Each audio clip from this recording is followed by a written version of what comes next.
Salam l'équipe, j'espère que vous allez bien. Nouvelle vidéo toujours sur FIFA 22 avec cette équipe d'Algérie. Donc j'essaye de vous proposer de plus en plus de contenu, un peu tout ce qui est préparation de compos, tactique, etc. Voilà, style de jeu, etc. Donc là on est parti, la famille. Si vous n'avez pas vu les vidéos précédentes, allez les voir. On parle de style, de composition d'équipe, de tactique de base. Et là on va passer aux instructions de joueurs que moi je conseille. Donc pour Slimani. Je vous conseille de le mettre en pivot. Il peut jouer que comme ça. Honnêtement, il peut jouer que comme ça. Maintenant, on n'a plus de l'or dans cette équipe. Par rapport à ses choix, on l'a retiré. Je vous conseille de prendre Slimani de jouer en pivot. Honnêtement, il est très bon. Il a 76. Il ne faut pas regarder la vitesse. Souvent, quand on voit 47 en vitesse, on est bloqué. Non, non, regardez pas ça. Mettez-le dans un rôle de pivot. Vous allez voir. Boostez-le comme je vous ai montré. Et vous allez voir que ça va faire des dégâts.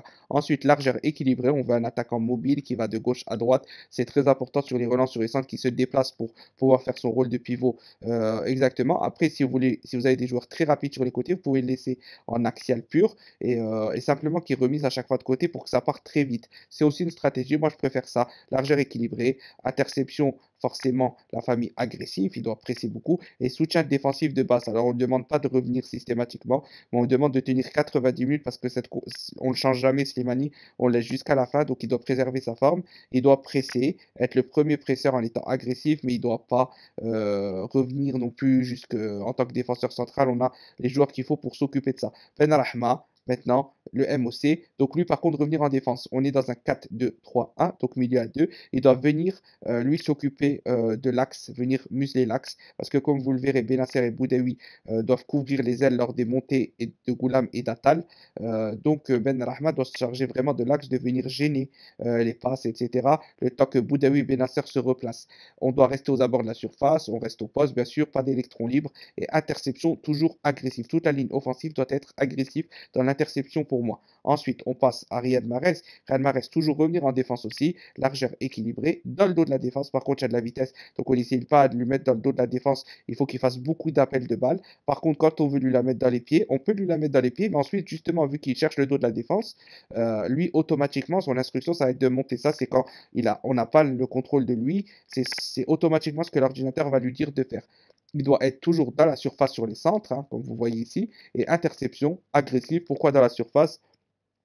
Simplement la famille parce que quand on va essayer de la mettre en profondeur, il faut qu'il y ait le maximum d'appels de la surface. Et aussi sur le peu de fois où on va mettre des centres à terre, etc., il faut qu'il se projette vite sur les côtés, que ça soit lui, Mahrez ou Fegouli qu'on a placé sur la gauche. C'est exactement pareil. C'est les mêmes instructions. Voilà, vous savez pourquoi. Ensuite, au niveau du milieu, Benasser, couper les lignes de passe, rester derrière en attaque, interception agressive, et rester au poste et couvrir les ailes. Pour Boudaoui, c'est pareil, sauf que on met une défense équilibrée. Il est plus dans un rôle de marquage individuel et de couper ligne de passe. Il fait selon ce qui se passe, parce que Mahrez, c'est notre point fort, donc on joue beaucoup sur lui. Donc le milieu Boudaoui qui est en charge au cas où Mahrez perd la balle, etc., il doit être vraiment plus complet, dans un rôle vraiment joué selon ce que l'adversaire fait. Donc voilà, moi je vois les choses comme ça.